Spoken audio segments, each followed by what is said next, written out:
Hello everyone, welcome to the latest in the session of Industry Leader Lives. I'm delighted today to welcome Trine Oestergaard. It's the Managing Director for House of Fisher, who is the largest owner-operator of service apartments and apart hotels in the Thames Valley in the UK. A company with over 20 years experience in the industry and one of ASAP's original members. So good morning to you, Trine. Thank you very much for joining us today. Good morning. Well, thank you for inviting me on. We just go straight into the questions, if I can. Just tell us a little bit about yourself and House of Fisher, if you would, please. Yeah, as you mentioned, I'm the Managing Director of House of Fisher. I've been with the company now for just over 5 years, most of that time as the MD. I'm responsible for our team of 50, which are in our head office in Theo and in our ops team working out of Reading. They work out of our flagship apart hotel, 100 Kings Road there. Prior to House of Fisher, I was with Bridge for numerous years. But my background really is 5-star hotels. And as you know, you just try to say my name there. I am Danish, as you can see the poster behind me here. But I'm also now proud British passport holder in prep for Brexit. So there you go. But House of Fisher, we are 23 years actually now in the business. We are one of the largest owner-operators in the UK. We have 11 properties across the Thames Valley, across 7 town locations with just over 200 apartments. But mainly, as I said, working out of our flagship hotel in Reading, 100 Kings Road. Our parent company is T. Fisher, which is a local builder with 125 years experience actually. And they are a landlord and developer on most of our properties. And of course, House of Fisher, we are also an ASAP SME winner of 2017. Oh, fantastic. I mean, you know, we're talking a lot about what's going on at the moment, and just as we're, I would say, exiting, but let's not necessarily be preemptive there. But we're right in the middle of the pandemic. How has House of Fisher been operating during this really challenging period of lockdown? And what are you implementing to address what will become the new normal? I think, and we've been very fortunate. We were able to stay open. Actually, we've had all of our properties open, mainly because we had long-term existing guests living with us. But we were also taking in a lot of NHS workers and other key workers in different areas.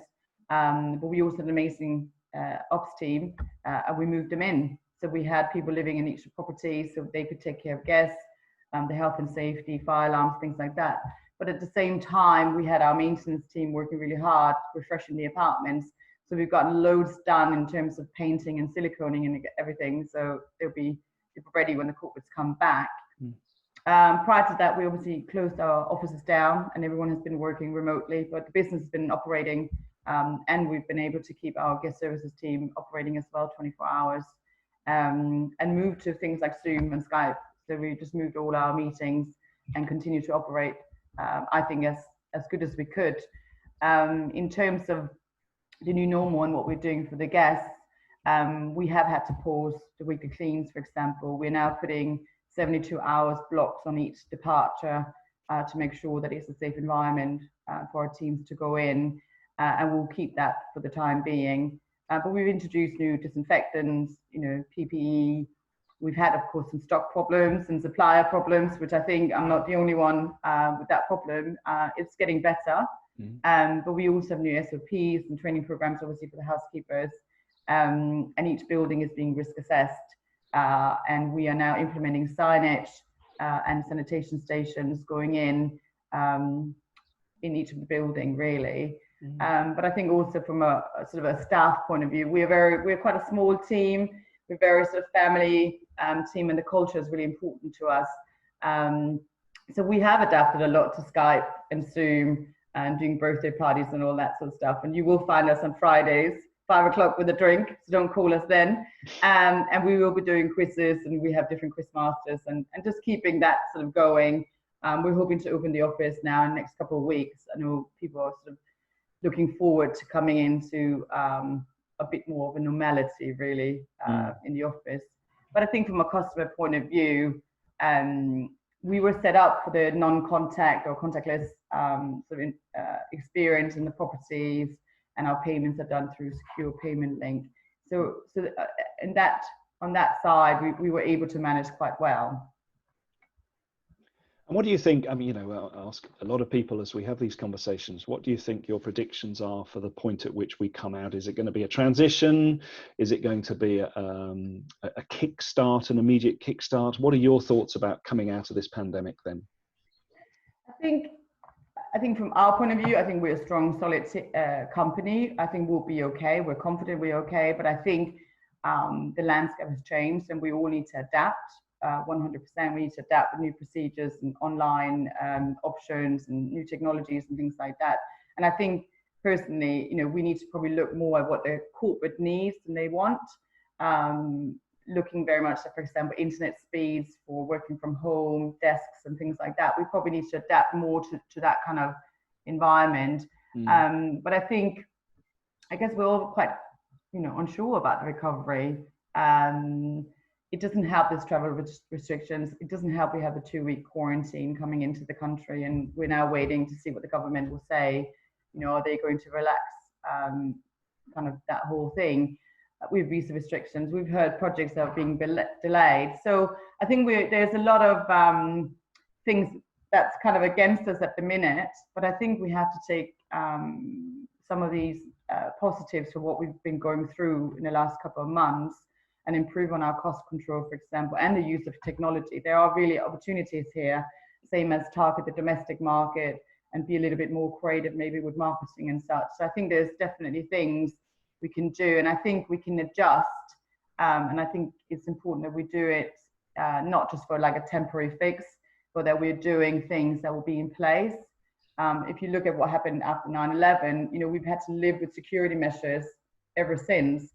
This will be the same. We will be living with new procedures that we have to adhere to, and I think that will be the same. And I think this period for us has been incredibly humbling because trade associations, I work with a lot of other trade association leaders, and we have conversations about what we can do and how we can best provide as much value to our members as we possibly can during what has been, without question, the hardest trading period in probably all of our careers. And the feedback we've had at ASAP has been really positive over the last 6-8 weeks, possibly even 3 months. The feedback's been really good. What do you think, your thoughts are on the trade association and what we can do to help? And the caveat through all of this is the importance of differentiation and accreditation with all of that. What are your thoughts? No, I think it is about differentiation, and I think we've come out with some clear USPs now against hotels or other operators or non-regulated operators. I think collectively we have to use these to our advantage. We are now looking at contactless check-ins. We have that. We don't have high traffic areas. We're flexible. We don't have food and beverage, most of us. We have cooking facilities, the space, the cost. There's some clear selling points here now against other industries, and I think being part of ASAP as an independent body is just an addition to that. I think there will be changes in the travel trends. I think Airbnb and such are not going to be as appealing anymore because they don't have the safety regulation, they don't have the health and safety compliance that we do, which is again something that the association sort of pushes and we all improve on in that way. I think being part of the industry as such and being part of ASAP, we also share a lot of best practices and we get the guidelines from you guys. And I think again that adds on to what we do. I think for us personally, it's increased our profile for House of Fisher because we also have obviously won a few awards, particularly the SME in 2017, and I think that has really increased our profile. Outside, of course, it was great marketing, but I think also within the industry and agents, it kind of put us on the map. But you've also been a real help, I think, through the lockdown and the crisis. And you said, yes, you've heard from people in the last sort of 8 weeks and such. I can imagine, because especially, some of the updates you gave, whether it was relating to grants or guidelines or anything like that has been really helpful. And I think even the webinars have been very, very helpful. We've probably all took something away from those and were able to implement them, pretty much straight away. So they have definitely been very helpful. But then I think also the accreditation program is going to be the big seller. I personally, and I've obviously been in touch already with Steve, but I think, I just think, it's what the corporate is going to want. They're going to want to know that we have been audited, we have been vetted by an independent body, we have that seal of approval going forward. Absolutely 100%. And I know for a fact, hotels are opening up early July. And yes, for some guys, that's not a problem. But for us in the regions, we do sell against the hotels. And they will come out fierce fighting. There'll be some real, I can see problems in the regions when they open up. And it's good for us to come out now with the USPs, but also being vetted and audited and have the accreditation going forward. I think that having that new COVID hygiene standards in the program is a real beneficial point. I think the entire document, as I've been privy to, Steve has shared that with us, I think it's something you can work with very well, and following the points, you'll be pretty much set up for any corporate asking, or anyone wanting to know what you're doing. I think the document is very, very good. They've done a great job on that. But I think overall it's about that strong message coming out to say, we are keeping our staff safe and we're keeping our guests safe. And the corporates and the bookers are going to want to know that. And that's the opportunity, isn't it? Coming together within the group of membership within the association, and our collaborations that we have with different associations of different markets around the world. It's never been more important to come together as an industry and demonstrate that differentiate. You will have heard me talk about it a few times over the years. So I appreciate your thoughts on that. Thank you very much. In terms of what's next, then, what are you looking at from House of Fisher perspective, and what do you think the future holds for the sector? So right now we are very much concentrating on, we're launching a new website very soon. So some of these projects have been fantastic during lockdown because we've had extra time for them. But yeah, we're launching a new website probably at the end of this month, which is going to be a great new look, great customer experience, really practical information, maps and that sort of thing. And we're still working with Profit Room for our booking engine, which has been a very good, they do provide a very good booking engine for cross-selling and such. But you will also see we've just put in planning permission for a new apartment hotel in Farnborough, which is going to be 39 units, mixed between studios up to 3 beds, converting an existing building with our parent company, T.A. Fisher. It will have sort of co-working and common area space. It will also probably have air conditioning and interconnecting rooms. We're going to jazz it up a little bit. But it will also be set for a post-COVID kind of environment with contactless check-in and that sort of thing. We'll make sure of that. But we're looking for opportunities. We want to grow, we want to expand as House of Fisher, or work together with somebody else. We're looking at another property seriously as well, and hopefully we'll know more about that in the next couple of months. So that's kind of from our point, really. And in regards to the future, I think, James, that crystal ball, we need to find a way to find that ball. But I think, speaking to our ops guys, speaking to the corporates, I think we probably all have to change our mentality a little bit. I think the cleaning is now becoming, a huge impact in our business. I think we need to bring that to the forefront.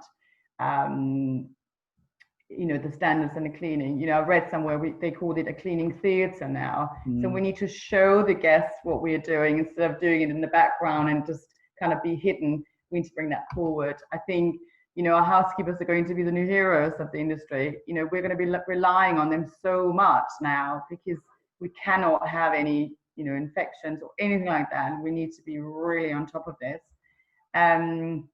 I also think, we need to adapt maybe to what the corporate traveller needs or wants. In our particular buildings, quite a few, we have the option for sharers. 2-bed, 2 baths. But is this going to be something that corporate wants to do going forward, especially with social distancing and household bubbles and all that sort of stuff? But I also think, we have to sit and wait a little bit for what the government's going to come up with about the 2 weeks quarantine. Would like to see that perhaps relaxed so that we can see the traffic come back into the country. But we have Brexit coming up. We've all forgotten about that terrible B word. There's a lot of uncertainty. There's a lot of, what if and what not. But I think there has been some real positives coming from the countries that have come out of lockdown, and seeing that travel has bounced back in Asia or Northern Europe. Denmark, for example, they're almost back to normality. They have social distancing of 1 meter. It's a complete change. And I think, we will be seeing that shortly, and that will bring back some normality to the business. But I think, I don't want to be, pessimistic. I want to be positive, especially for what we see from other countries. It's not going to be easy, but I would like to think that we will come out of this. I don't want to be as pessimistic as the airlines or some of the hotel chains. I heard the other day, we won't be back till end of 21. I wouldn't have thought so. I think, we can live on Zoom like now, but, it isn't perfect. I was down in Reading the other day, and we're doing an ops meeting, and the work you get done by sitting in a room with a bunch of people, the brainstorming, the creativity, all the flowing of the discussions, you just don't get that on Zoom. And I would like to think that the business traveler will be in the same position and want to travel again soon. It's going to be a novelty, isn't it? We're going to have meetings where we're in each other's company, having proper creative conversations, and I think that novelty will kick-start this. I hear that from a lot of people. So you can't beat that environment where you all sit and bounce back, and you get off the agenda and you talk about other things. It's not the same. Well, Trine, thank you so much for your time. It's really very motivating to see what House of Fisher and you are doing, leading the company and the organization in your expansion plans and everything else. So congratulations, many congratulations. I hope that all works seamlessly for you all. But, thank you so much for joining. Thank you for your time today. Lovely to have you. So many thanks. Thank you very much. Thank you.